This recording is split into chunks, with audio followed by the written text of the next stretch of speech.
네, 안녕하십니까. IT 전방서 토크 IT 전방서 PD 고소입니다. 자, 오늘은 저희가 이제 AI, 머신러닝, 딥러닝 이런 것들을 우리 기업의 IT 인프라에 어떻게 효과적으로 우리가 구축할 수 있는 건지, 이제 뭐 서버라든지 스토리지라든지 그다음에 어떤 소프트웨어 방법론 이런 것들을 세 분의 전문가랑 오늘 얘기 나누고요. 오늘 웨비나는요. IT 전문 기업인 굿모닝 아이텍에서 이 많은 전문가들, 좋은 분들을 캐스팅해 주셔가지고 같이 하게 됐습니다. 참고로 뭐 굿모닝 아이텍은 저도 이제 한 번도 만나본 적은 없는데 오늘 처음 하는데 이렇게 IT 전문 기업 측은 굉장히 홈페이지나 이런 것들이 굉장히 예전부터 좀 신선했다. 컨텐츠 되게 좀 신경 쓰는 회사구나. 네, 이런 건데 오늘 이렇게 같이 웨비나를 같이 하게 돼서 저도 뜻깊게 생각합니다. 네. 자, 오늘 첫 번째 게스트는요. 오늘 이제 스토리 쪽을 얘기해 주실 네뎁코리아의 김주철 차장님 모십니다. 안녕하세요. 안녕하세요. 네네. 자, 차장님 먼저 이 플렉스 파드라고. 네네.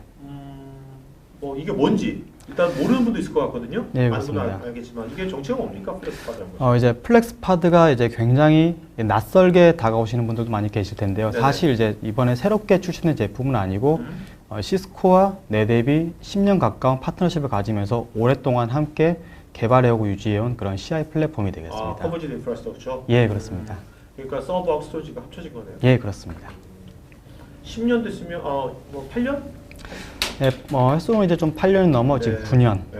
네, 되고 있습니다. 그럼 이게 뭐 글로벌하게도 네네. 많이 이게 퍼져 있겠네요? 네, 글로벌하게도 많이 퍼져 있고요. 네. 전 세계 이제 100여 개 국가에서 이제 6천이 넘는 이제 고객 레퍼런스를 가지고 있고, 실제 이제 플렉스 파드를 통해서 공급된 용량은 이제 6엑사바이트, 그러니까 6,000 펩타바이트 정도가 6,000 펩타바이트 정도 용도를 전 세계 많은 고객분들이 지금 사용을 하고 계십니다. 네. 자, 이따 우리가 이 플렉스 파드에 대해서 자세히 네. 알아보겠지만, 이렇게 지금 어떻게 보면 이쪽 분야에 네네. 시장점이 리딩 기업이지 않습니까? 예, 리딩 그렇습니다. 프로덕트인데, 이 리딩 프로덕트가 된 가장 큰 이유는 뭐라고 생각하십니까? 플렉스 파드가. 우선 이제 네뎁의 입장에서 보면은 이제 네. 스토리지, 네. 단순한 하드웨어 제품 공급이라는 걸 넘어서 데이터 관리를 위한 이제 한 우물을 조금 더 오래 파왔고요. 그리고 그러한 것들을 이제 조금 더 시너지를 내서 잘 할 수 있도록 이제 밸류가 있는 이제 시스코라는 큰 기업과 함께 오랫동안 함께 협력해오고 같이 개발해서 성장해온 것이 그 운동력이 아닐까 싶습니다. 네. 한번 이제부터 플렉스 파드 한번 하나하나 네네. 자세하게 우리 한번 여기 실물은 없지만 네네. 하나하나 이제 구체적으로 뜯어보면서 네. 보면 좋을 것 같아요. 그죠? 네, 그렇습니다. 자, 먼저 우리가 오늘 이제 AI하고 머신러닝 얘기할 거 아닙니까? 네, 그렇습니다. 그렇다면 이것이 이제 여기도 뭐 플렉스 파드 AI로 해야 되는데 이 AI를 우리가 처리하려면 예, 그렇습니다. 네, 이 하드웨어라든지 이 스토리지 같은 것이 어떤 점이 가장 중요한 포인트라고 보십니까?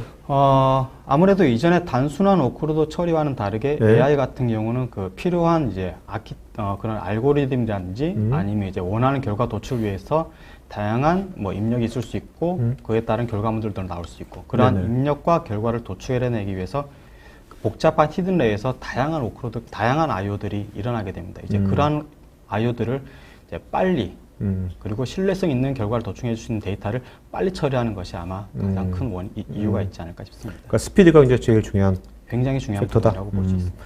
자, 구성이 지금 어떻게 되어 있습니까, 여기?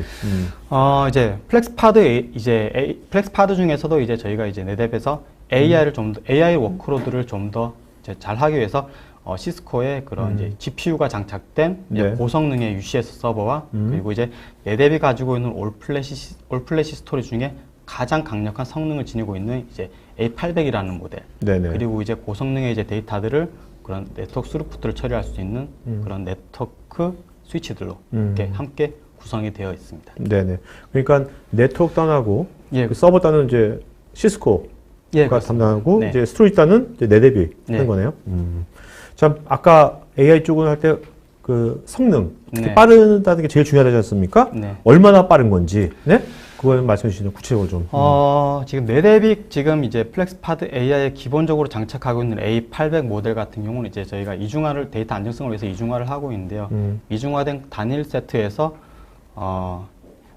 1밀리언의 IOPS 그리고 이제 이것을 스루풋으로 환산하게 되시면 25GB의 데이터를 처리할 수 있는데 이러한 단순히 데이터를 그냥 처리할 수 있다. 네. 이게 아니라 네. 이러한 고성능의 데이터를 이제 500 마이크로 세컨드 그러니까 밀리세컨드 이하의 굉장히 빠른 응답 속도로 네네. 고성능의 성능을 제공을 할 수가 있습니다. 네. 그리고 이러한 제품들이 이제 스케일 아웃 형태로 좀 확장을 저희가 가능하게 구성을 했고요. 이제 최대 이제 24노드까지 확장했을 때는 이제 11밀리언 IOPS 이상의 엄청난 네네. 트래픽들을 소화할 수 있게끔 저희가 설계를 했습니다. 제가 지금 밀리언 IOPS라니까 네네. 딱 감이 안 오거든요. 네. 그러니까 일반적으로 네. 현재 이제 기업에서 네. 일반적인 트랜잭션도 있지 않습니까? 네. 한 IOPS가 얼마 됩니까? 일반적인 것들은 지금. 이제 통상적으로 이제 일반적인 저희가 그냥 이제 네. 단순한 워크로드 뭐 파일 네. 읽고 쓰기 네. 한다라고 네. 하면은 이제 저희가 뭐 20, 30 정도 밀리세컨드, 어. 그러니까 1000분의 2초 정도만 돼도 이제 그런 성능 저하를 못 느끼고 굉장히 빠르다고 보실 네네. 수가 있고요. 이제 그것보다 이제 좀 더 고성 데이터베이스 같은 경우도 통상 저희가 이제 10 밀리세컨드 정도 이내에 들어가야 굉장히 빠른 속도로 할 수 있다라고 하는데 마이크로 세컨드 같은 경우는 이제 1000분의 1 밀리세컨드. 그렇죠. 네. 그러니까 기존의 데이터베이스와 같은 큰 엔터프라이즈 어플리케이션에서도 보지 못했던 굉장히 빠른 응답 속도라고 보실 수 있습니다. IOPS로 얘기한다면 보통 일반적으로 IOPS로도 얘기한다면은 DB 정도면 IOPS가 어느 정도 될까요? DB 정도. 일반적인 좀 데이터베이스 같은 경우 이제 뭐 각각의 이제 고객사들이 가진 그런 네네. 데이터베이스 규모라든지 네네. 하루에 일어나는 좀 트랜잭션마다 좀 차이가 다르겠죠. 있지만은 네네.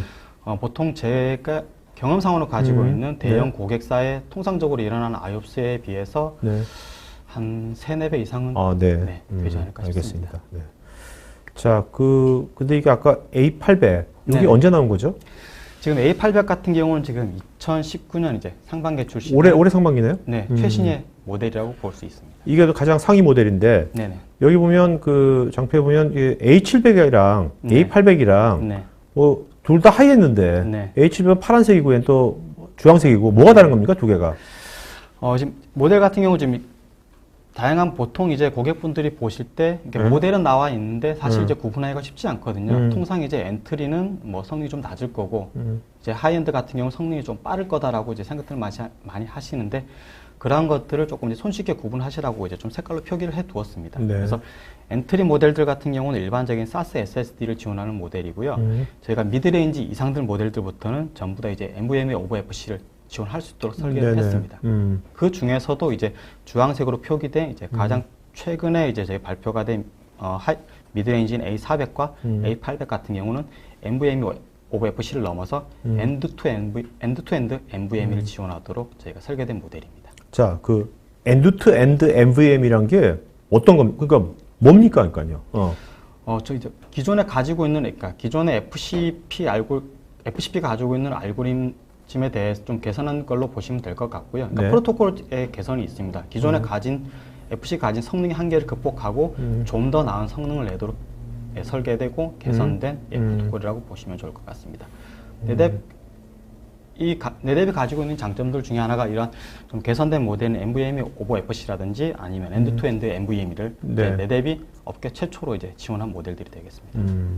그럼 이게 NVMe 요거는 시스코와도 같이 협업을 하신 건가요? 예, 그렇습니다. 사실 이제 많은 기업들이 이제 후속적으로 이제 NVMe over FC를 지원을 하고 엔드-투-엔드 NVMe를 지원을 한다라고 하지만 이제 실제 각사들의 모델을 이용해서 실제적으로 구현한 사례들이 이제 빠르진 않았거든요. 네네. 그러한 이제 협업해서 가장 먼저 실질적으로 쓸 수 있는 모델들 역시 네뎁과 시스코가 함께한 이 플렉스파드 모델이 업계 최초의 엔드-투-엔드 CI 레퍼런스가 되겠습니다. 네. 자, 그다음에 맥스 데이터 아키텍처라고 했는데 네. 요거는 그 제너럴 아키텍처입니까? 네뎁의 아키텍처입니까? 네뎁의 아키텍처입니다. 통상적으로 이제 아무리 빠른 하드웨어 이제 자원들을 가지고 있더라도 이제 서버와 네트워크가 통신을 해야 되고 네트워크가 스토리지가 통신을 해야 된다면 당연히 계층이 많아질수록 이제 그런 응답 속도라는 것들이 느려질 수밖에 없는데요. 네네. 이제 이러한 것들을 좀 개선을 하기 위해서 네뎁은 이제 특별한 이제 추가적인 자원이 없이 기존의 서버 내에 장착되어 있는 DRAM 혹은 이제 인텔의 기술이 적용된 퍼시스턴트 메모리가 있는 경우에 그러한 용량의 일부를 네뎁의 데이터 볼륨으로 사용할 수 있게끔. 네. 그래서 좀 더 빠른 응답 속도를 낼 수 있게끔 제공하는 기술이 그 소프트웨어가 네뎁의 맥스 데이터가 되겠습니다. 그럼 이 맥스 데이터 아키텍처는 인텔하고도 굉장히 사전에 네. 어떤 이런 협업을 많이 하셨겠네요. 리서치를 같이. 네, 협업을 많이 했고요. 그래서 말씀드린 것처럼 기존에 서버에 있는 D랩을 이용해서도 이제 데이터 티어링 영역으로 쓸 수 있지만 이제 인텔 옵테인 기능이 정착된 퍼시스턴트 메모리를 사용하실 경우에 좀 더 빠른 성능을 경험을 하실 수가 있습니다. 그러니까 뭔가 이게 빠른 성능을 네. 어떤 추가적인 자원 맞습니다. 뭐 비용을 또 지불하지 않고 기존 인텔의 아키텍처를 잘 활용해서 할 수 있다는 거죠. 그러한 부분들에 대해서 이제 비용을 절감을 하기 위해서 내대비 이제 소프트웨어, 그 맥스 데이터의 소프트웨어와 메모리까지 모두 제공을 하는 것이 아니라 내대비는 이제 최소한의 비용만 할 수 있도록 소프트웨어만 제공하고 네. 비용을 줄이기 위해서 기존에 장착되어 있는 메모리들을 그대로 활용할 수 있게끔 설계를 했습니다. 네. 자, 요즘 그리고 이제 클라우드 시대지 않습니까? 네. 우리가 이제 이런 좋은 이제 CI 장비를 물론 온프리미스도 써야 되겠지만 또 이제 클라우드에서도 뭔가 또 해야 될 거 아닙니까? 네, 그렇습니다. 그런 것들을 할 때 어떤 식으로 이제 할 수 있는 건지. 이제 AI가 나오고 이제 4차 산업혁명, 뭐 다양한 이제 최신의 기술들이 논의가 되면서 이제 과거와는 이제 데이터가 생성되고 이제 소비되는 패턴들이 조금 많이 변했다라고 좀 볼 수가 있는데요. 네네. 이제 과거는 이제 코어 모델에서 데이터가 수집되고 정제되고 소비가 되었다면은 이제 현재 I/O 패턴들은 보시면은 이제 다양한 그런 엣지 디바이스, 네네. 뭐 길거리에 장착되어 있는 뭐 CCTV 같은 것도 낼 그렇죠. 수가 있고 많은 사용자분들이 들고 다니시는 이제 패드 혹은 휴대폰에서도 다양한 I/O가 생성이 됩니다. 그러한 다양한 엣지 디바이스에서 생성되는 데이터를 코어에 모아서 정제하고 클라우드에서 소비할 수 있도록 내대분 이러한 솔루션들을 모두 갖추고 있습니다. 네. 그러니까 엣지 단위랑 네. 온프리미스 단위랑 클라우드 단 다. 예, 그렇습니다. 네. 그래서 엣지에서부터 코어 그리고 클라우드까지 자유롭게 데이터가 왔다 갔다 할 수 있도록 내대분 솔루션들을 마련해 두고 있고 네네. 이러한 개념들을 이제 내대에서는 데이터 패브릭이라고 네. 부르고 있습니다. 그러니까 이제 예를 들면 온프리미스에서 네. 뭐 하나 데이터를 모아가지고 와서 분석해 온 것들을 클라우드 옮겨가지고 네. 클라우드 똑같은 UX로 똑같은 사용자 경험으로 예, 할 수 있다는 거죠? 내랩의 가장 큰 장점 중에 하나가 이제 코어에서 기존의 온프레미스 내랩 장비를 이용해서 가졌던 좋은 이제 성능, 기능에 대한 만족들을 엣지와 클라우드에서도 동일하게 누리실 수 있습니다. 네. 자, 아까 데이터 패브릭이라고 하셨는데 예, 그렇습니다. 그 데이터 패브릭이라는 이 개념은 이건 이제 내랩이 만든 거 아닙니까? 그죠? 예, 그렇습니다. 아주 쉽게 여기 영어로만 돼 있어가지고 엄청 어렵게 보이거든요. 이거 말고 네. 아주 쉽게 뭡니까 네. 데이터 패브릭이? 뭐가 좋아지는 거예요? 뭐가 좋은 거예요? 데이터 네. 패브릭은 좀 짧게 말씀드리자면 네. 엣지 그리고 코어, 어? 클라우드에서 데이터와 관리 음. 그리고 이동, 복제와 관련된 것들을 아주 손쉽게 구현을 하셨다는 개념으로 보시면 좋을 것 같습니다. 손쉽게 뭔가 그 어떤 일관된 예. 사용자 경험을 제공하면서 사실 이제 다양한 엣지 디바이스에서 요즘 이제 멀티 클라우드 밴드들도 많지 않습니까? 네네. 사실 이런 환경들 가운데 데이터를 옮기거나 아니면 복제되고 백업된 데이터들 일괄성을 유지하는 게 상당히 쉽지는 않거든요. 네네네. 예, 그러한 것들을 내랩의 데이터 패브릭을 이용하면 큰 고민 없이 네. 손쉽게 이용을 하실 수가 있습니다.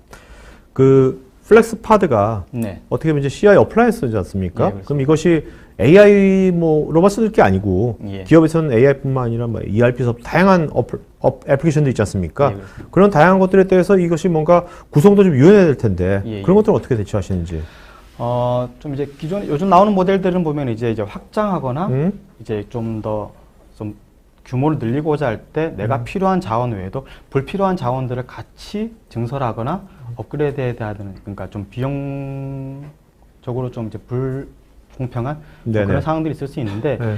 이제 에덱과 시스코가 함께하는 이제 플렉스 같은 경우는 이제 각각의 서버 자원, 이제 네트워크 그리고 스토리 자원들이 분리가 되어 있습니다. 그렇기 때문에 내가 정말 필요로 하는 워크로드, 내가 컴퓨팅이 필요하다고 하면 딱 컴퓨팅 자원만, 네네. 내가 대용량의 네트워크 스루풋이 필요하다고 하면은 그런 네트워크 자원들만, 그리고 용량과 성능이 필요하다고 하면은 스토리지 자원 필요에 맞게끔 설계할 수 있도록 굉장히 그러니까 플렉서블하고 유연하게 그리고 네네. 비용 효율적으로 설계가 되어 있습니다. 네. 자, 뭐 다양한 이제 여기 우리가 알고 있는 유명한 애플리케이션도 다 여기서 선택이 됐을 거예요, 그죠? 네, 그렇습니다. 그 가장 시청자분들께서 들으면서 이제 저게 이제 궁금할 것 같기도 해요. 이게 시스코하고 네뎁 네. 다 유명한 회사고 네네. 다 두 개 각자가 이제 신뢰할 수 있는 회사지만 네. 그래도 두 개 회사 같이 연합해서 예, 그렇습니다. 이거 어플라이언스 만든 거니까 네. 이거 기술 지원 같은 건 어떻게 되는 거지? 둘 다 뭐 핑퐁하는 거 아니야? 뭐 이런 것들이 의문이 날 수 있잖아요. 네, 그런 것들에 사실- 대해서 좀 말씀해 주신다면. 네, 사실 이제 CI 플랫폼 도입을 고려하실 때 이제 또 가장 또 문제되는 부분들이 하나가 이제 기술 지원과 같은 말씀하신 네네. 부분이 될 수 있는데요. 네네.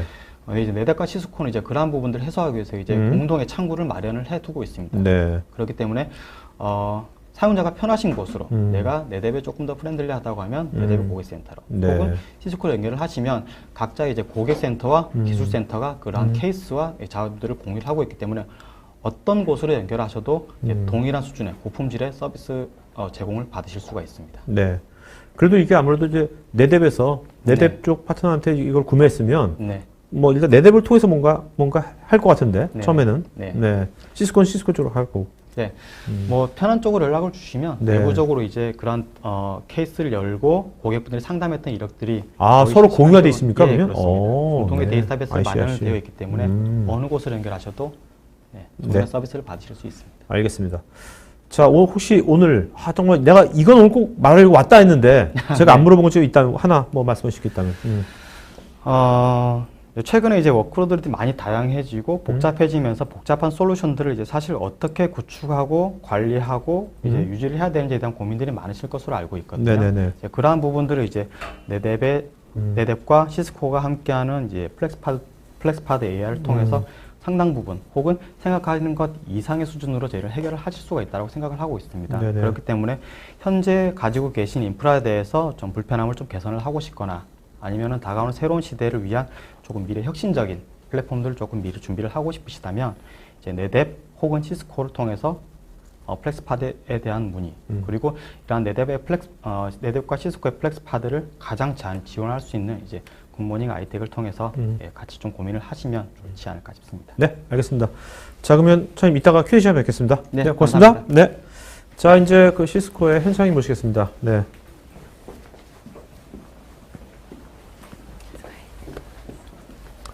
자.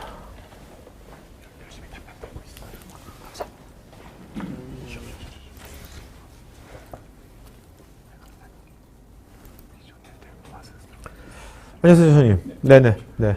자, 근데 진짜 네뎁이랑 사이가 좋습니까? 어떠세요?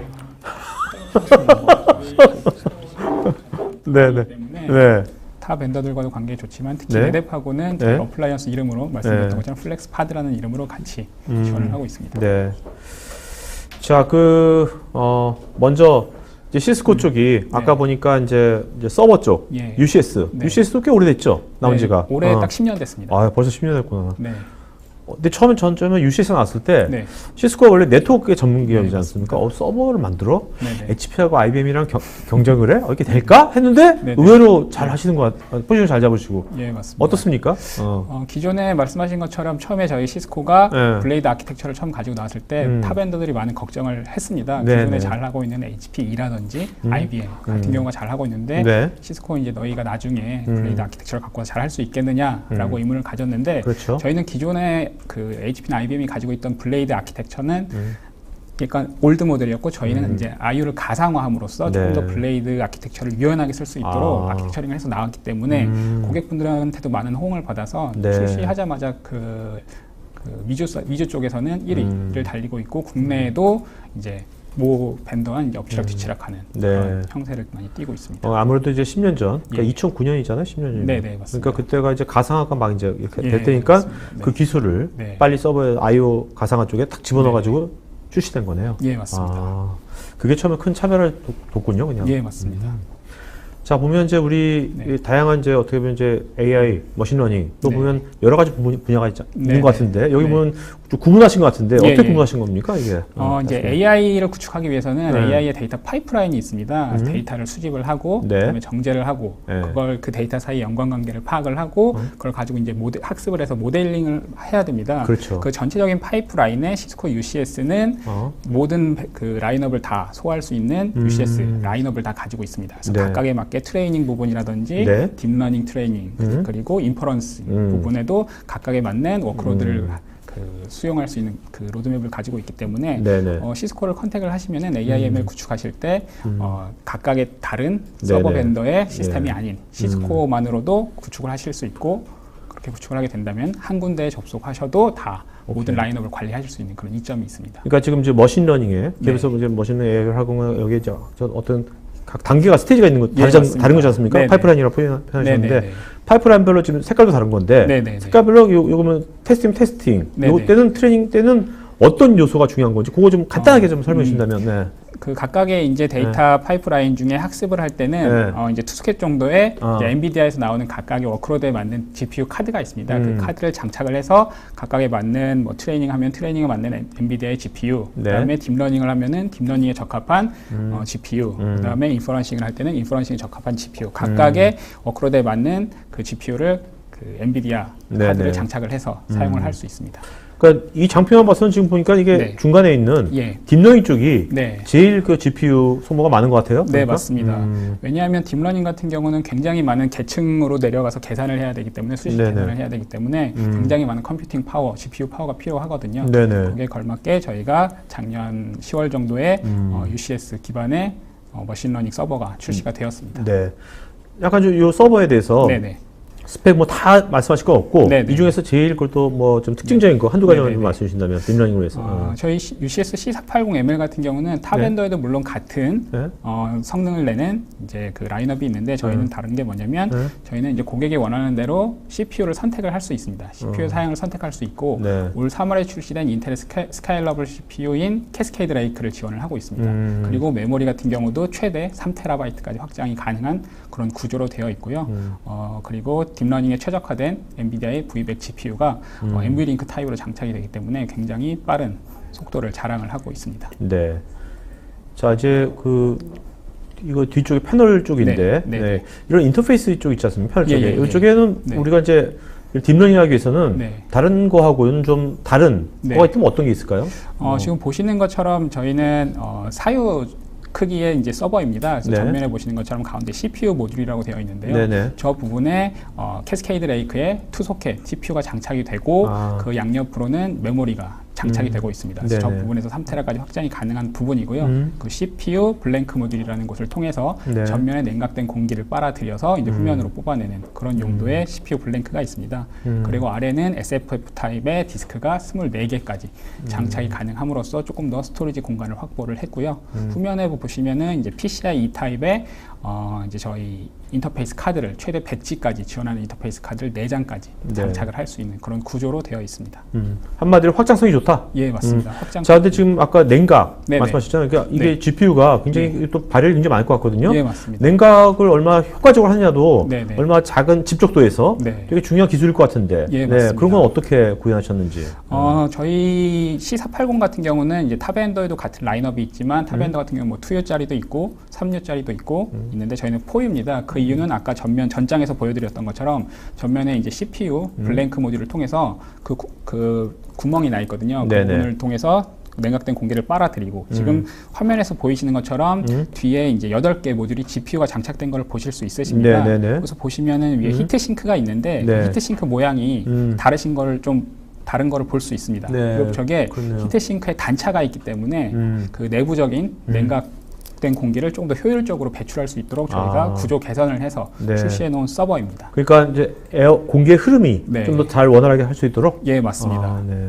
다 같은 CPU를 장착을 하고 뭐 다 같은 메모리를 사용하기 때문에 컴퓨팅 파워는 이제 그 어느 정도 동일하다고 볼 수 있는데 이런 냉각 효율을 조금 더 높임으로 해서 CPU나 메모리 성능을 최대한으로 끌어올리는 것이죠. 네네. 자, 그 다음에 여기 GPU 인터커넥트인데 뭔가 GPU 이 토포로지가 좀 뭐 다른 게 있나요? 그 엔비디아의 V100 GPU 같은 경우는 두 가지 타입이 있습니다. 기존의 IO 베이에 장착하는 PCIe 타입이 있고요. 그 다음에 NVLink 기반이라고 하는 그 저희 프로세서 장착하듯이 칩을 장착하듯이 메인보드에 올리는 그런 형태로 되어 있습니다. 그래서 저희는 V100 GPU의 NVLink 타입인 그런 형태의 GPU를 8개까지 장착을 함으로써 조금 더 PCIe 타입보다는 한 10배 정도 성능이 빠른 그런 효과를 가져왔고요. 그리고 각각의 GPU 간에는 6개 레인으로 25G씩을 지원을 하고 있습니다. 그래서 최대 300G 기반으로 각각의 GPU 간의 데이터를 인터커넥션 하고 있습니다. 오늘 GPU 얘기 나왔어요.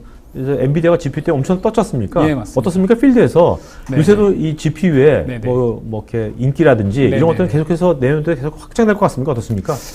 제 생각에는 지금 GPU 때문에 엔비디아도 제가 산호세 출장 갔을 때 보면은 굉장하게 그 크게 사옥을 짓는 걸 봤습니다. 스포츠 컴플렉스처럼 사옥을 짓고 있더라고요. 그게 이제 그때 당시에 이제 비트코인이 한창 유명했을 때였는데. 아무래도 지금은 이제 윈도우즈 7에서 윈도우즈 10 기반으로 갈 때도 많은 고객분들이 VDI를 사용하고 계십니다. 근데 이제 윈도우즈 7보다는 윈도우즈 10에서 약 한 20-30% 정도 GPU 퍼포먼스를 필요로 하는 그런 어플리케이션들이라든지 아니면 OS 자체 내에서도 그런 파워를 많이 필요로 하고 있기 때문에 VDI-C에도 많은 GPU를 요구를 하고 있습니다. 네, 알겠습니다.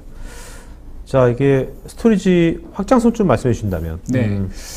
저희는 또 탑엔더하고 좀 다르게 그 인터널 디스크를 최대 24개까지 장착을 해서 사용할 수 있습니다. 외장 스토리지 안 쓰더라도. 그래서 외장 스토리지에 뭐 네뎁을 쓰더라도 이제 그 인터널에 저장해야 될 공간을 조금 더 많이 확보함으로써 디스크 공간을 확장을 하고 그 다음에 또 게다가 저희는 NVMe를 최대 6개까지 지원을 하고 있습니다. NVMe 디스크 같은 경우는 SSD보다 최대 10배 정도 빠른 성능을 자랑하고 있기 때문에 조금 더 컴퓨팅 파워, GPU 파워가 많이 필요한 부분에서 데이터를 입출력할 때 굉장히 많은 효율성을 높여주는 그런 디스크라고 보시면 됩니다. 네. 아무튼 현장님 뭐 스토리지 전문가시니까 우리 뭐 이렇게 NVMe에 대해서 웬만한 분도 아시겠지만 좀 오늘 모르는 분도 계시니까 좀 아주 쉽게 NVMe가 뭔지 좀 말씀해 주신다면. NVMe는 그 기존의 SSD 디스크에는 그 non volatile 메모리가 올라가지 않습니까? 그 기반의 디스크를 조금 더 메모리보다는 조금 느리긴 하지만 기존의 SSD보다는 조금 더 빠른 성능을 내게끔 메모리를 조금 더 그 집적도를 높여서 만들어서 SSD 부분에 그 디스크를 장착하는 그런 거라고 생각하시면 됩니다. 그러니까 SSD 플래시 디스크를 고속으로 우리가 활용하기 위해서 인터페이스인 거죠? 스카시하고는 다른, 그죠? 더 빠른.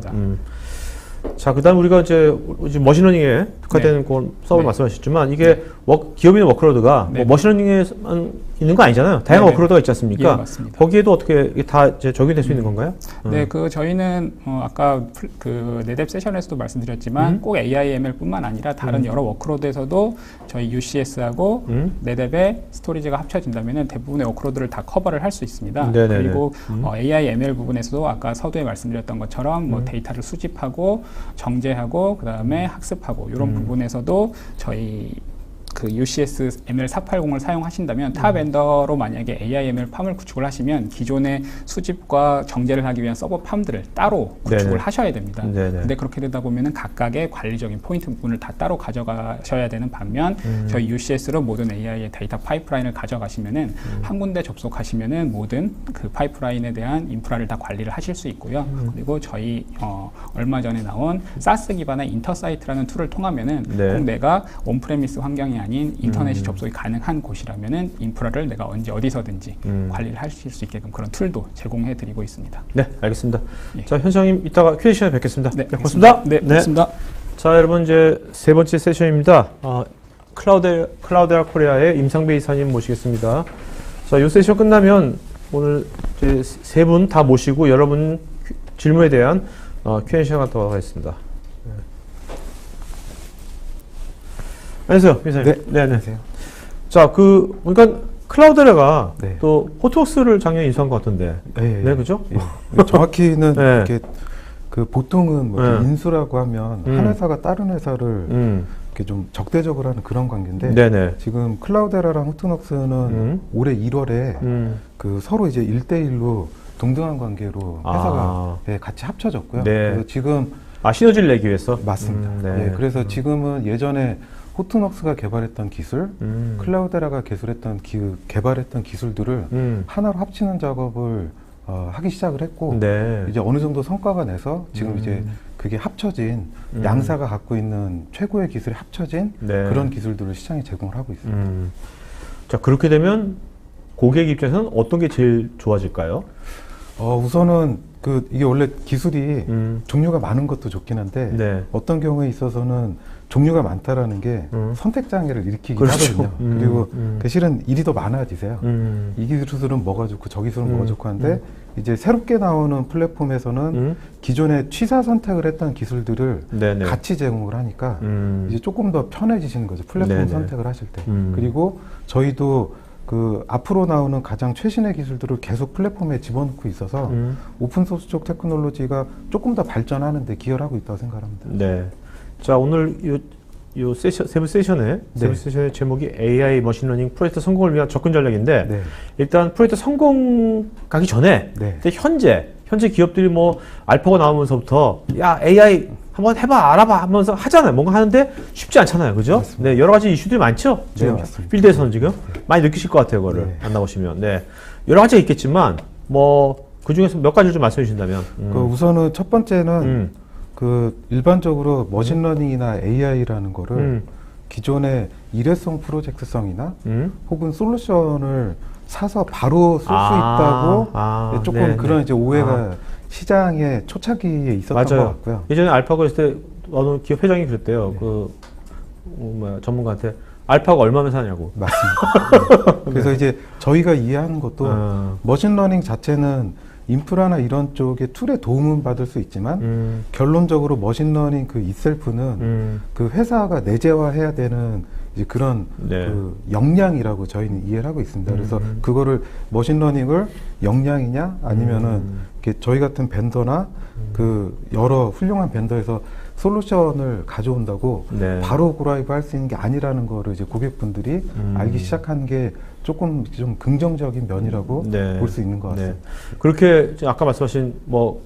그냥 사면 되는 거에서 처음에는 윗분들이 야 이거 AI 프로젝트 머신러닝 프로젝트 금방 뭐 할 줄 알았거든요. 네. 근데 이게 시간이 꽤 오래 걸리는 거죠. 맞습니다. 현재 현실은 그죠? 네. 네. 제가 그 보통 이제 사이트 가서 이제 고객분들 만나 보면 이제 일반적으로 하시는 단계들이 있으세요. 그래서 지금 이제 또 화면에 보시는 것처럼 그 기존에 있는 데이터베이스, 특히 이제 정보계에 있는 네. 데이터를 이미 이제 하드 플랫폼을 도입을 많이 하셨기 때문에 하드볼 이제 데이터 허브 역할로 쓰시면서 거기 데이터를 모아놓고 그 다음에 이제 분석계 같은 장비를 별도 인프라를 구축을 하시는데 네. 이제 이 단계에 있어서 그 굉장히 좀 어려움이 있는 거죠. 그 어려움 중에 가장 큰 거는 이게 그 단계마다 다 다른 에로비들이 인발브가 되어 있고 네. 그 각각의 에로비들은 서로 다른 툴을 또 솔루션들을 쓰고 네 맞습니다. 그러니까 조직도 사일로, 네. 기술도 사일로 네, 이게 그러니까 쉽지가 않은 거네요. 네.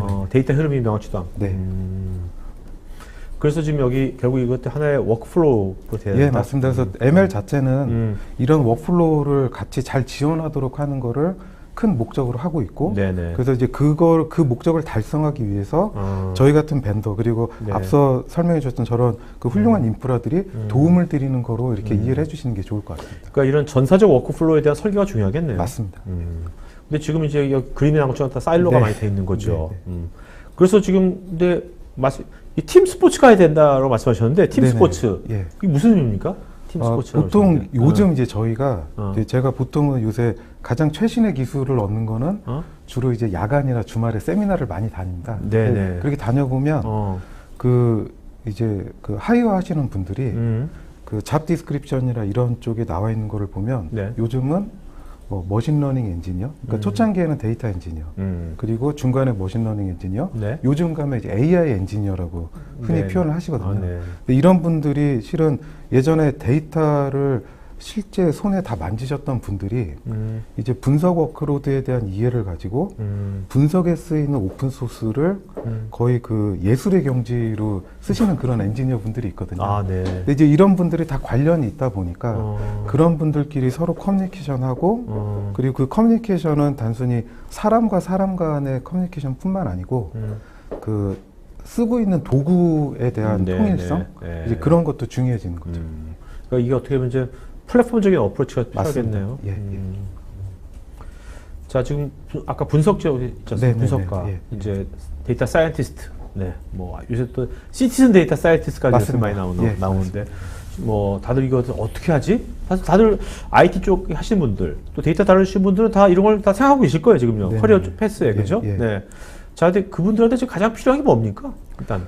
우선은 작업을 하시다 보면 이제 실제 현업에서 데이터를 만지고 그걸 가지고 성과를 내기 위해서 흔히 이제 IT적으로 회사에서 저런 그러니까 저희 같은 그 솔루션 벤더에서 도와드리는 부분이 네. 대부분은 인프라를 구축하고 그 인프라 기반으로 협업을 할 수 있도록 하는 부분인데 제가 이제 최근에 국내에 한 2, 3년 동안 머신러닝 AI 프로젝트 했던 그 시행착오를 쭉 보면 네. 처음은 일반적인 그런 장비 환경에서 네. 노트북 분석가분들이 노트북을 갖고 좋아하시거든요. 네, 네. 노트북을 가지고 일단 하세요. 근데 그게 하시다 보면 운영하기가 어렵고 또 성능이 안 나니까 또 GPU가 꽂혀 있는 걸 갖고 해야 되는데 관리하기가 어려우니까 요즘 이제 표준으로 쓰시는 게 컨테이너 기술 중에 더커랑 그 네. 오케스트레이션 하는 쿠버네틱스 가지고 네네. 하는 것까지 하시죠. 근데 이제 이게 하다 보니까 실제로는 분석가 분들이 원하는 자원을 필요한 시점에 제공하고 IT는 이거를 좀 IT 관점에서 쉽게 운영을 해야 되는데 네. 프로젝트를 하다가 보면 분석 프로젝트를 하는 건지 컨테이너 프로젝트를 하는 건지 헷갈리지 네, 오는 네, 이제 네. 그렇게 되는 거죠. 그렇게 되면 그래서 요즘은 보통은 그 고객분들의 어프로치가 그런 컨테이너까지 들어있는 일체형으로 되어 있는 분석 환경을 구축하는 거를 네. 좀 많이 시도를 해보시는 것 같습니다. 그러니까 바로 분석에 바로 들어갈 수 있도록. 맞습니다. 네. 예, 예. 자, 여기 이제 협업 도구 좀 말씀해 주시면 보통은 그 분석가 분들이 노트북 환경으로 쓰시는 거는 네. 혼자 쓰시는 거예요. 네. 그리고 팀워크로 하시는 그런 것들이 아니기 때문에 근데 이제 개발자분들이 굉장히 익숙한 그런 컨셉 중에 이제 프로젝트라는 컨셉이 있죠. 그래서 네네. 보통 개발하실 때 그렇죠. 프로젝트를 만들고 그 밑에 소스 코드를 집어넣고 네네. 뭐 공동 모듈 집어넣고 그걸 또 이제 뭐 깃이나 이런 거랑 연동해서 쓰시곤 하는데 네네. 이제 그런 협업 과정들이 일반적인 노트북 환경 뭐 주피터나 이제 RStudio 같은 거를 깔아놓고 이제 혼자서 학습하실 때는 괜찮지만 엔터프라이즈 환경에서 하실 때는 여러분이 같이 할 수 있고 그리고 네네. 자기가 분석했던 내용을 상호간에 공유를 해줄 수 있고 이제 그렇겠네요. 이런 환경들이 필요해지기 시작하는 아시, 거죠. 아시. 그러니까 데이터 분석에도 뭐 깃 같은 이제 그런 것이 나와야 되는 거네요. 깃허브 같이. 맞습니다. 예. 자, 그렇다면 이제 그런 걸 지금 말씀하신 하기 위해 이제 세 가지 접근 전략 세 개를 말씀하셨거든요. 네네네네. 이제 네. 좀 하나하나 네. 알아보도록. 먼저 이제 최신 기업형 플랫폼이라는데 여기 나오는 여러 가지 컴포넌트 있지 않습니까? 네네네. 이 컴포넌트들이 어떻게 보면 이제 이 머신러닝을 기업에서 구현하는 데 있어 필요한 요소들입니까? 네, 맞습니다. 네. 그 저희가 보통 그 머신러닝이나 인공지능을 잘 사용한다는 그런 실리콘밸리에서 실제 운영하고 있는 시스템을 벤치마킹을 해보면 지금 보시는 것과 같은 저런 엔드투엔드에서 데이터를 수집하고 네. 적재하고 가공하고 실제 분석까지 흘리고 분석된 결과를 다시 또 선순환 과정을 거치는 이제 그런 그 루프를 만드는데 네네. 이제 그런 선순환의 루프를 만드는 엔드투엔드의 그런 플랫폼이 중요하고 보통 요즘 이제 그런 플랫폼들이 대부분은 오픈소스의 기술을 많이 활용을 하도록 되어 있습니다. 그래서 이제 그런 측면에 있어서 그 현대화된 그런 플랫폼이 필요하다는 게 저희 의견입니다. 네. 어떻습니까? 지금 그 국내에 있는 분들이 이제 오픈소스를 이제 많이들 활용하십니까? 어때요? 현재 느낌은? 저는 이제 한 5년 전에 비해서 어때요? 예. 현장에서 네, 보면 현장에서, 제가 이제 상용 소프트웨어부터 먼저 시작을 당연히 했는데 네. 오픈소스를 한 9년 정도 이렇게 시장을 실제 겪어보면서 하면 제가 이제까지 봤던 어떤 상용 소프트웨어보다 발전과 확산의 속도가 빠른 것 같아요. 그래서 오히려 저희도 지금 간증하시는 거예요? 정신이 없어요. 아, 예, 네. 예. 그러니까 너무 기술이 빨리 발전하고 있기 때문에 예. 근데 그게 굉장히 좀 흥미로운 부분인 것 같습니다. 그래서 상용 소프트웨어 발전 속도보다 오픈소스의 발전 속도가 훨씬 더 빠르다고 그 느껴지기 때문에 네. 그런 측면에 있어서 네. 많이 도움이 되니까 오히려 예, 적용을 하시는 거로 네. 이해를 하고 있습니다. 이미선님처럼 그렇게 전문가도 현기증이 날 정도로 속도가 빨리 지금 개발되고 있는데, 발전되고 있는데, 그렇다면 지금 기업 현장에 있는 분들께서는 좀 팁을 주신다면, 이렇게 빨리 새로운 게 막 나오는데, 네네네.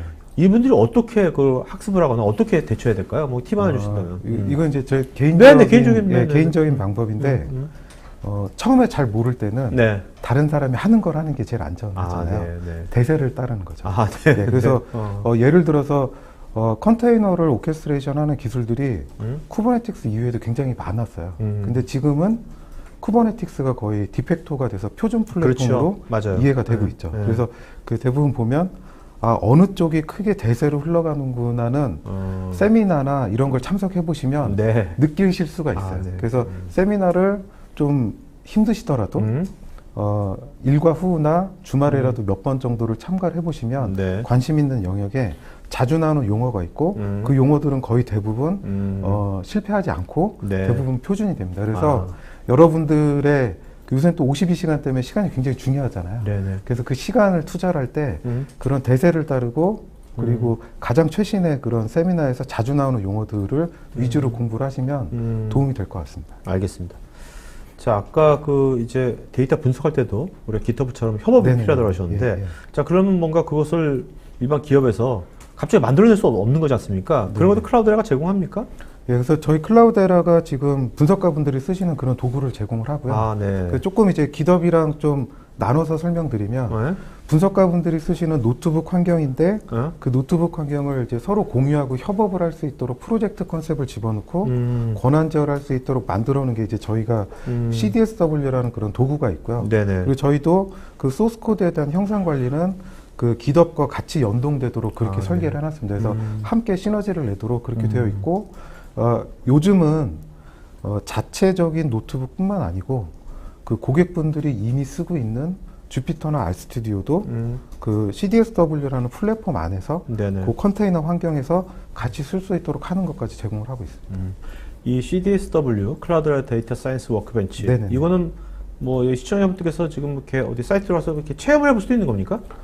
예, 그 체험하실 수가 있고요. 그 체험판을 다운로드를 하시면 60일 정도를 무료로 쓰실 수가 있으시고요. 네네네네. 근데 이제 하나 주의하실 거는 CDSW는 쓰기 위해서 옆에 하드 플랫폼이 필요합니다. 예, 예. 그래서 그 작게 샌드박스라도 예, 그런 하드 플랫폼을 하나 해놓으시고 그 옆에다가 뭐 VM 같은 거 하나 띄우시고 거기에다 다운받아서 설치를 하시면 60일 정도를 무료로 쓰실 수가 있습니다. 네. 자, 이 전문가 가이드란 건 뭡니까? 뭐 워크숍 같은 것 같기도 한데. 예, 근데 그 제가 이제 국내에 굉장히 AI를 잘하시는 그런 회사들을 보면 대부분은 그 박사급 인재들이 리서치하는 엔지니어 분들이 따로 계세요. 네. 그러니까 AI를 위해서 전문적으로 리서치하시는 박사급의 인재들이 있는데 네. 대부분은 그거를 인하우스에서 그런 좋으신 분들을 유지하기가 쉽지가 않기 때문에 네네. 저희 클라우데라에서는 그런 전문가 서비스를 제공합니다. 그래서 이분들은 1년에 페이퍼를 몇백 개씩 읽으시는 거예요. 그리고 그 가장 최신의 알고리즘 그리고 최신의 알고리즘 중에 산업화할 수 있는 네네. 그런 것들에 대한 가이드나 전략 컨설팅 같은 것도 드리고 경우에 따라서는 프로토타이핑까지 딜리버리를 하고 있습니다. 그럼 이게 그러면 글로벌하게 네. 이런 서비스가 되는 겁니까? 맞습니다. 한국인 고객들 어떻게 이걸 한국 고객들은 이제 네. 요즘에 이제 좀 흥미를 느끼시고 지금 요 부분을 찾아보고 계시고요. 네. 근데 이제 아무래도 이건 영어로 돼 있... 맞습니다. 언어 때문에. 예, 근데 이제 하나 긍정적인 건 네. 요즘 그 AI 쪽을 하시는 이런 분들이 네. 저도 깜짝 놀랐던 게 제가 지난번에 한번 텐서플로우 오프라인 모임을 일요일 날 갔다가 보니까 그 박사과정 분이신데 영어를 정말 잘하시더라고요. 네. 요즘은 이 AI 머신러닝 쪽 하는 이쪽 분들이 영어 실력이 그 훨씬 좋으시기 때문에 아마 예전에 비해서는 크게 문제는 안 될 거로 저희는 이해를 하고 있습니다. 네네. 자, 이건 뭐 블로그 같은 것들. 네, 그래서 그 이게 보통은 유상으로 서비스 하는 것들인데 네. 그 중에 일부 부분을 저희가 블로그로 해서 관심 있는 분들이 오셔서 보실 수 있도록 하고 있어요. 그래서 네. 또 경우에 따라서는 좀 재밌는 알고리즘 같은 경우는 보통 알고리즘들이 수식으로 되어 있고 글로 되어 있다 보니까 네네. 이해하기가 쉽지가 않으시잖아요. 네네. 그래서 그거를 알고리즘을 좀 쉽게 이해할 수 있도록 시각화되어 있는 예, 그런 그 웹페이지도 별도로 있기 때문에 관심 있는 분들이라면 한 번쯤 오셔서 요즘은 어떤 알고리즘에 글로벌하게 이미쌤도 이거 잘 보십니까? 보고는 있는데 네. 예, 제가 이제 데이터 엔지니어 쪽이다 보니까 네. 이해하기는 쉽지가 않더라고요. 네. 예, 예. 아니 이런 자료 갖고 네. 이런 자료 갖고 우리 나중에 그 웨비나에도 좋을 것 같아요. 예, 이런 자료 몇 개를 설정해가지고요. 예, 예. 그걸 좀 한국인 전문가가 같이 네. 얘기해도 좋을 것 같은데. 예, 맞습니다. 재밌을 것 같은데요. 그러니까 지금은 그러니까 어떻게 보면 클라우데라가 이런 이제 물론 이제 플랫폼 네. 제공 시도하지만 이런 컨설팅이라든지 네. 이런 상담, 자문 이런 것들 많이 하시겠네요. 네네네. 그래서 요즘은 저희가 이런 AI 머신러닝 프로젝트를 하시면 보통은 그 저희를 찾으시면 저희나 이제 굿모닝 하이텍을 찾으실 때는 네네. 첫 번째를 찾으시는 경우도 있긴 하지만 대부분 인하우스에서 한두 번 정도 어느 정도 레슨런이 있는 상태에서 네네. 오시는 경우들이 많고요. 오히려 이제 어느 정도 레슨런이 있기 때문에 저희가 도움을 드리면 이제 더 빨리 그렇게 흡수를 하시는 예, 그런 고객분들이 있으세요. 네네. 자, 이제 그러면 그 Q&A 시간 갖도록 하겠습니다. 자, 아까 첫 번째 세션, 두 번째 세션 김창희 현장님 오시죠. 네.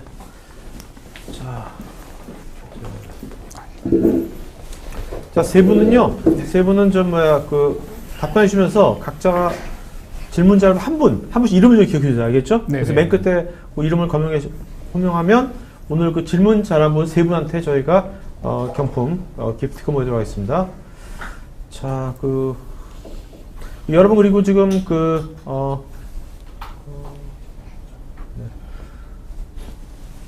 지금 여러분 질문에 대해서 또 이제 각 3개사의 또 전문가분께서 이렇게 답글을 남긴 경우도 있으니까 답글도 체크해 보시면 좋을 것 같습니다. 자, 일단은 네.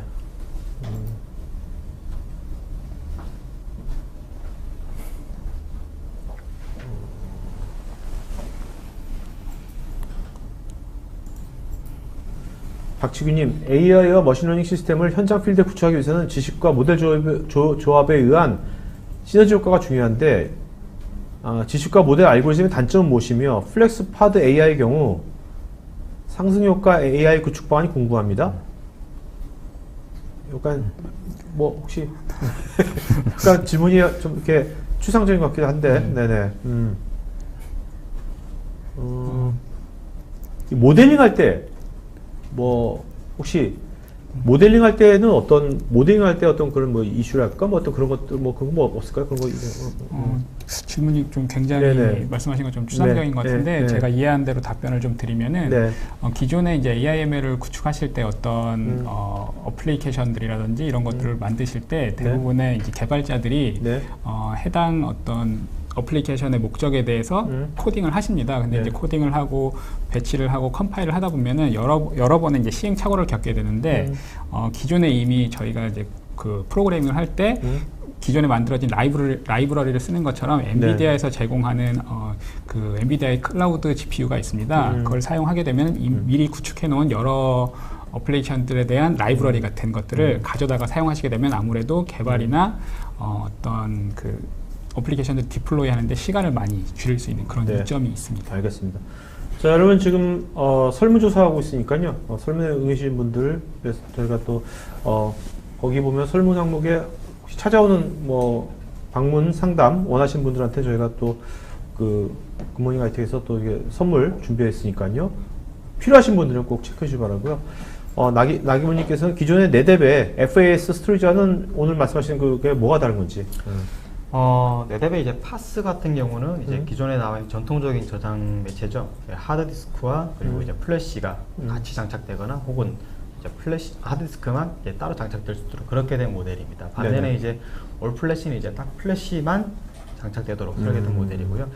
이제 아시는 것처럼 이제 하드디스크와 이제 SSD는 그 이제 아키텍처 자체가 틀리거든요. 그렇죠. 그렇기 때문에 하드디스크와 플래시를 동시에 장착했을 때는 상대적으로 이제 플래시의 성능 저하가 있을 수밖에 없습니다. 그렇기 때문에 용량과 성능이 모두 필요한 고객분들에게는 저희가 이제 하드 이브리드로 구성을 할 수 있는 파스 모델을 추천을 드리고 이제 플래시에 맞게 좀 더 성능이 최적화된 모델을 원하시는 고객분들께는 AFF, 그러니까 올 플래시 모델을 저희가 공고를 드리고 있습니다. 네. 자, 이기중님께서는 요즘 빅데이터 처리나 속도가 중요시되는 스토리지는 거의 NVMe 기반의 스토리지를 사용하는데요. AIML 환경을 구축하기 위한 스토리지에서 그 NVMe 말고 다른 구조나 기술이 혹시 필요한 거 있는지? 네. 제가 조금 답변을 드리면 이제 물론 이제 NVMe를 이용한 SSD가 가장 빠르기 때문에 이제 다양한 이제 복잡한 이제 알고리즘 내에서 단시간 내에 효과를 얻기 위해서 사실 굉장히 효율적인 미디어라고 할 수 있지만 사실적으로 이제 비용이 기존 플래시에 대비 이제 부담스러운 건 사실이거든요. 그렇기 때문에 내가 하고자 하는 프로젝트의 규모와 필요한 결과물의 그런 레벨에 맞추어서 좀 선택을 하는 것이 가장 올바르지 않을까 싶습니다. 네. 자, 그 다음에 김창희부터 질문가보다는 자, 현창님, 임병준님께서 기존에 사용 중인 시스코 N7K나 ACI를 보유하고 있는 경우는 UCS와 네뎁 스토리지만 구매해서 적용도 가능하면 되는지요? 즉 플렉스 파드 플랫폼을 구성하기 위한 연동 하드웨어가 지정되어 있는지요?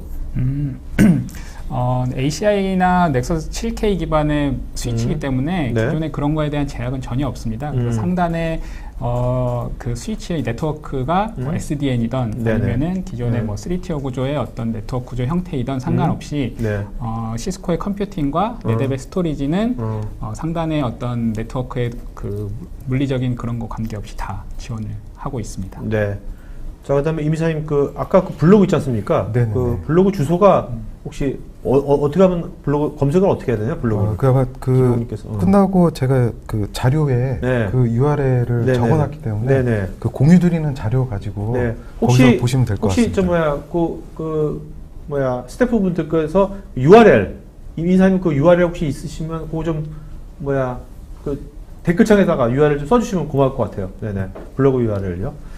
그다음에 임근식님께서 아까 그 이미사님 그 11페이지에서 R이 나올 때 사실 인공지능 분야에서 큰 점유율을 가질 줄 알았는데 파이썬 언어가 AI용 언어로 거의 장착할 것 같습니다. 다른 언어들은 어떤 분위기인지요? 지금? 우선은 그 제가 요새 그 프로젝트 하시는데 보면 네. 이게 알파랑 파이썬파 이렇게 좀 나눠서 있으신 것 같아요. 네네네. 이제 일반적으로는 머신러닝 쪽 하시기보다 AI 쪽 프로젝트에 조금 더 가깝게 가시면 지금 말씀 주신 것처럼 네.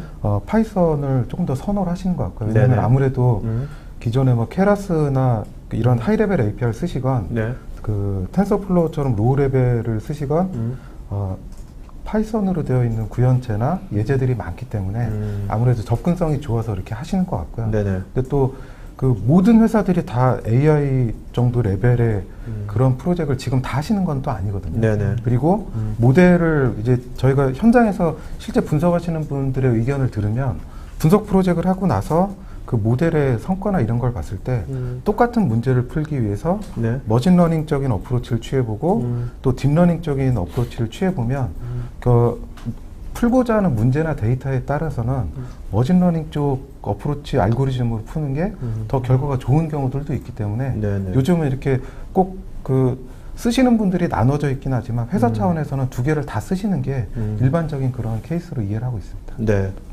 지금 김홍선님께서 임상배 이사님 광주에서 잘 보고 있다고. 다시 한번 보세요. 김홍선님. 아예 제 첫 회사 매니저가 자, 네, 정동환님께서요. 인공지능과 머신러닝에 의해서 네트워크 운영 능력 향상과 특정 데이터 기반을 활용하여 네뎁의 플렉스 파드를 활용한 프로젝트의 성공 여부와 실패에 대한 방어 능력을 생성할 수 있을지요? 네. 질문이 좀 길어요. 네, 질문이 네네네. 앞에 거는 그냥 안 보셔도 되고 뒤에 거만. 네. 네.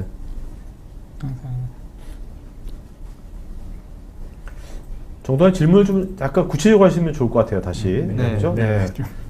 그다음에 지정원님께서 AI ML 환경 구축을 위한 가장 완벽한 인프라 순위는 어떻게 됩니까? 네트워크, 스토리지, CPU 또는 GPU 성능, 사용 DB 어떻게 제일 중요할까요?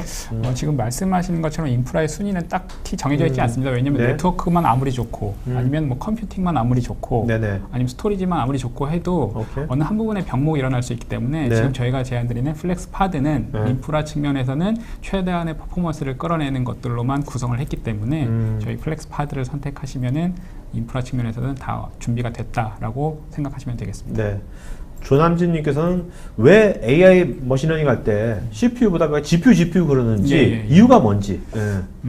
GPU 같은 경우는 CPU보다 그 아키텍처 내에 다수의 코어가 들어가 있습니다. 그래서 병렬 처리에 적합하고 단순 계산에 조금 더 빠르게 할 수 있기 때문에 CPU보다는 GPU가 단순 계산에 적합하다고 볼 수 있습니다. 그렇기 때문에 GPU를 사용하는 것이 유리합니다. 자, 김창희, 그 HCI와 CI의 개념이 뭐가 다른 건지.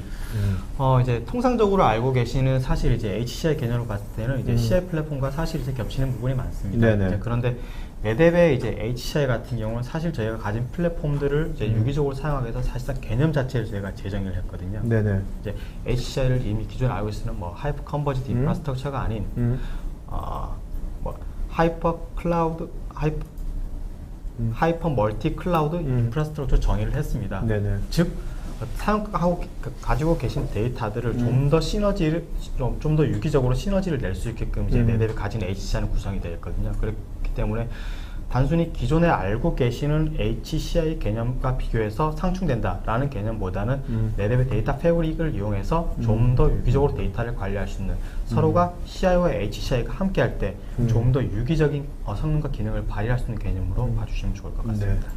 자, 정정규님, 기존 다른 워크로드 인프라에 플렉스 파드를 도입해 왔습니다만 AI, 머신러닝, 딥러닝 인프라에 지금 소개하는 플렉스 파드의 구체적인 차이점이 어떤 걸까요? 서버에서 GPU를 보드의 칩 형태로 8개까지 장착, 서버에서 NVMe 적용 이외에 어떤 부분이 이런 이제 AI, MLTL 쪽에 플렉스 파드인지. 그 AI ML 파드에서는 아무래도 많은 양의 이미지 데이터를 컴퓨팅으로 가지고 와서 그걸 처리를 하고 다시 스토리지에 저장하는 형태의 큰 아키텍처로 볼 수 있습니다. 그래서 네네. 조금 더 빠른 스토리지, 조금 더 컴퓨팅 파워가 빠른 계산 빠른 서버들 그리고 그거를 연결할 수 있는 백지 기반의 네트워크라고 보실 수 있습니다. 네. 그 다음에 문충님께서 시스코 UCS의 통합 관리 기능을 가지고 있다고 하는데 가상 리소스에 대한 모든 모니터링 및 운영이 가능한가요? 제가 말씀드린 그 통합 그 관리 기능이라고 한 것은 플렉스파드에 대한 어떤 인프라 측면의 통합 관리 기능이고요. 여기서 말씀하신 이제 가상 VM 환경이라든지 컨테이너 네네. 환경에 의해서는 뭐 VMware를 쓰시면은 EXS 베이스의 vCenter를 통해서 관리를 하셔야 되고 아니면 뭐 KVM이라든지 하이퍼V 각각에 맞는 가상 관리 환경을 사용하셔야 됩니다. 네. 자, 임근식님께서는 현업에서는 스파크와 하둡 중에서 어느 것을 주로 표준으로 많이 사용하는지요? 네, 저 답변 드리면 우선은 스파크랑 하둡을 쓰는 좀 그 사용 패턴이 조금 틀린 것 같고요. 나눠 설명드리면은 분석하시는 분이 하둡을 쓰신다라고 하면 하둡 자체를 저장소로 쓰는 부분이 있고요. 저장소로는 기본적으로 쓰시는 거고요. 그 두 번째로는 요즘은 분석가분들이 쓰시는 그런 데이터들이 대부분은 하둡에 저장되어 있는 경우가 많습니다. 특히 이제 금융권 같은 경우에 하둡에다가 데이터를 저장해 놓고 분석하시는 분들이 하둡 클러스에 있는 데이터에 접근을 하게 되는데 보통 그렇게 접근하실 때 SQL을 쓰시게 되고 그 SQL을 돌리는 엔진이 또 하둡에 있기 때문에 SQL이나 하둡 엔진을 사용하게 되시고요. 이제 그게 이제 하둡을 저장소로 그리고 또는 SQL 엔진 역할로 쓰시게 되는 게 그 가장 일반적인 경우고요.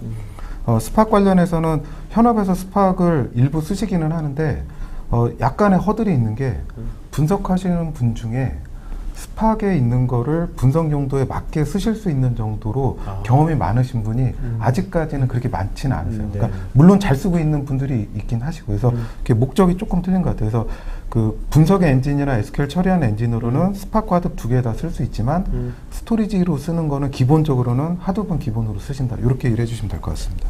자, 임근식께서 주피터는 많이 익숙한데 RStu디오는 비슷한 종류인지? 그러니까 유사하다고 보시면 되는데 화면을 보시면 조금 느낌이 틀리세요. 왜냐하면 주피터 노트북 같은 경우는 코드 쓰시고 바로 밑에 이제 결과가 나오게 이렇게 되어 있고요. RStudio 같은 경우는 코드 페인, 또 변수에 대한 값 확인하는 페인, 뭐 패키지 보는 페인 이렇게 창이 나눠져 있고요.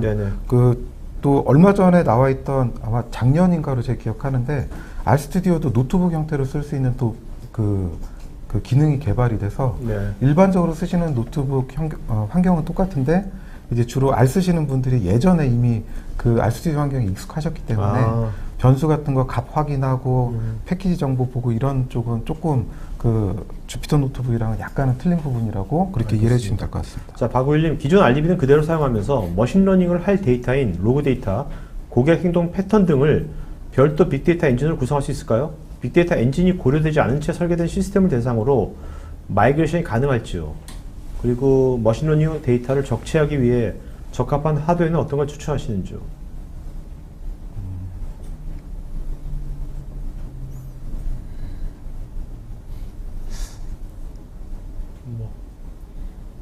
이거에 대한 답변 누가?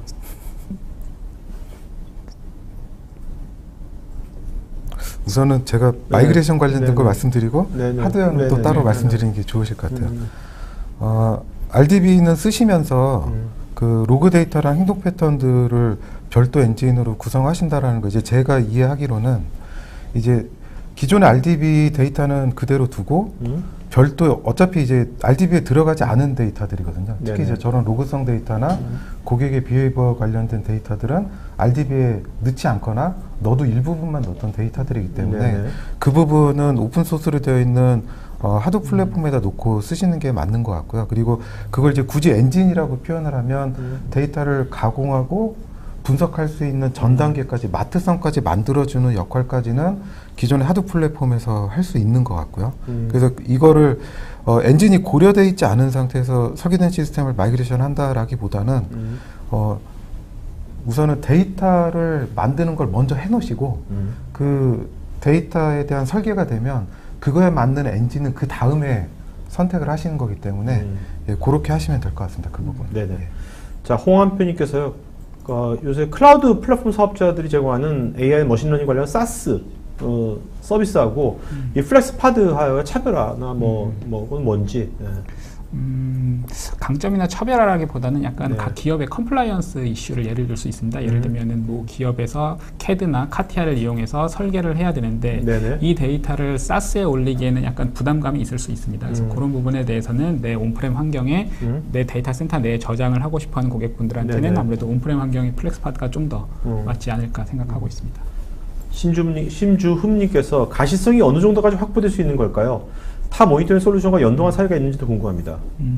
아까 말씀드렸던 것처럼 저희는 인프라까지는 저희 이제 통합된 통합된 툴을 통해서 관리 가능하고요.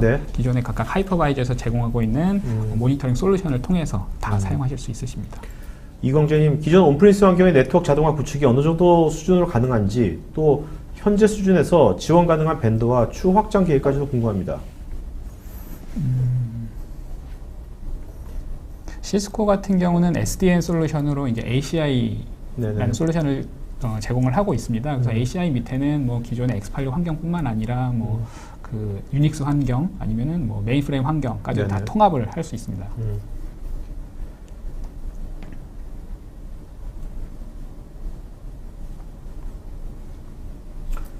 정정님께서 그 AI 머신러닝 환경을 구축하기 위해서 하드웨어 인프라 선정을 할 때 고려해야 할 자원 성능의 우선순위는 어떻게 되는지요? 클라우드 구축 시에 가상 환경에서 어떤 자원의 성능이 가장 중요한 요소일까요? 아까 비슷한 맥락의 질문이신 것 같은데요. 예, 그 모든 인프라 환경의 요소들이 모든 것들이 조화를 이룰 때 가장 좋은 성능을 낼 수 있기 때문에 저희는 이제 네뎁과 플렉스파드라는 하나의 CI 솔루션을 내놓은 것입니다. 임병준 첨언을 드리자면 이제 말씀하신 것처럼 하나의 컴포넌트만으로는 이제 완벽한 인프라를 구축할 수 없기 때문에 적절한 수준에 필요한 만큼의 조그만 규모로 시작하셔서 점차 이제 확대해 나가는 것이 올바른 하드웨어 선택의 방향이 아닌가 싶습니다. 또 임병준님께서 고성능 지향으로 플렉스파드 초기 구성을 한다면 비용이 많이 발생할 것 같은데 초기에 작은 규모로 구성 후에 실제 사용량에 따라 스케일 아웃으로 유연한 확장이 가능한지요? 네, 이 부분은 제가 방금 말씀드린 부분도 있고, 그리고 가장 처음에 이제 제가 세션 발표하면서 중간에 이제 확장 가능한 모델들을 보여드렸습니다. 가장 최소한의 컴포넌트만 갖고 적게 시작하시고, 컴퓨팅이 필요할 때 이제 UCS 서버를 좀 더 확충을 하시고, 스토리지가 필요할 때는 네뎁의 스토리지 모델을 플래시 모델이라든지 아니면 이제 아카이브성의 데이터들이 조금 더 필요하다, 공간이 필요하다라고 하시면 이제 기존의 하드디스크를 이용한 모델들로도 충분히 원하는 것에 맞게 유연성 있게 확장을 하실 수가 있습니다. 이규현님께서는 좀 AI하고 머신을 이용하려면 사양, 뭐 램과 CPU 등등 어느 정도 되어야 하는데 사실 AI 머신이 어느 규모인지 이거 다 다를 거 아닙니까? 그래서 이 부분에 대해서 약간 딥러닝 팜을 구축하실 때는 제가 아까 그 하드웨어 스펙을 설명드렸던 것처럼 지금 최신의 인텔의 스케일러블 프로세서 중에 하나의 라인업을 선택해 주시면 되고 메모리 같은 경우는 최대 3테라까지 확장이 가능하기 때문에 필요하신 만큼의 메모리를 커스터마이징해서 구성하실 수 있으십니다. 자, 오늘 여기까지 Q&A 시간 갖도록 하겠고요. 세 분 뭐 질문하신 분 중에서 한 분씩 좀 이름에 딱 기억에 남는 분 한 분씩 이름 말씀해 주신다면. 저는 아까 굉장히 열정적으로 질문을 많이 해주셨던 그 임근식 선생님께 드리겠습니다. 임근식님 또. 저는 답변은 못 드렸지만 좀 길게 써주신 기정훈님. 지정훈님. 네, 지정훈님. 네네. 저는 다시 보니까 잠깐만 멈춰주시겠습니까? 생각나는 분인데 여기 박우일님께. 박우일님, 박우일님, 지정호님, 그다음 임근식님 세 분은요 저희 스태프 이메일 주소로 이름, 주소, 핸드폰, 이메일 보내시면 저희가 경품배달하겠습니다. 자, 자, 세 분 마지막 한 말씀 맞춰 가죠. 먼저 인사부터. 네. 오늘 그 세션 일단 잘 리딩해 주셔서 감사하고요. 네네네. 들어주셔서 감사하고 앞으로 저희 클라우데라와 GIT 그리고 오늘 같이 해주신 분들과 함께 같이 프로젝트 할 수 있는 그런 좋은 기회가 있었으면 합니다. 알겠습니다. 네. 오늘 1시간 내에 많은 내용을 전달해 드리진 못했는데요. 만약 혹시 더 필요하시면 GIT를 통해서 연락을 주시면은 네, 지원을 해 드리도록 하겠습니다. 네, 오후 2시에서 3시면 상당히 업무로 바쁜 시간이거든요. 귀한 시간 내셔서 함께 해주신 분들께 감사를 드리고요. 네, 플렉스파드와 관련된 혹은 네댓과 관련된 추가적인 궁금한 사항 있으시면 언제든 네댓 혹은 굿모닝 아이텍으로 연락을 부탁드리겠습니다. 네, 알겠습니다. 자, 오늘 지금 굿모닝 아이텍과 토크아이텍이 같이 한 오늘 웨비나 오늘 방송에서 마치도록 여러분들 너무 잘 보시고 내일이 저희 토크아이텍 이제 마지막 방송이니까 제가 진행한 건 내일 4시입니다. 내일 소프트웨어 로봇 프로세스 오토메이션, 그러니까 그런 이제 자동화 관련된 관심 있는 분들은 내일 참여하시면 되겠고요. 방송을 마치겠습니다. 고맙습니다. 네, 고맙습니다.